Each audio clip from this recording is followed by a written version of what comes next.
স্পষ্ট ভাষায় বলছি, আজকে থাকার কথা ছিল কবরে, আছি এখানে।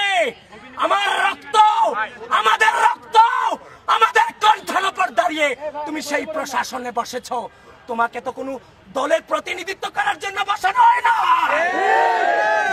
আগামী 9 সেপ্টেম্বর ঢাকা বিশ্ববিদ্যালয়ের মাটিতে ডাকসু নির্বাচন হবে এবং সেই নির্বাচনে বাংলাদেশ জাতীয়তাবাদী ছাত্রদল ভূমিধস বিজয় অর্জন করবে। আপনারা তামাশা করেন ঢাকা বিশ্ববিদ্যালয়ের স্টুডেন্টদের সাথে। আপনি একই ক্রাইটেরিয়াতে তাদেরকে বাদ দিলেন, তাকে রেখে আপনি যে ফাঁক ফোকর রেখেছেন সেই ফাঁক ফোকরের সুযোগ আজকে বিভিন্ন জন, বিভিন্ন অপশক্তি, বিভিন্ন পরাজয় শক্তি বিভিন্ন ভাবে নিচ্ছে।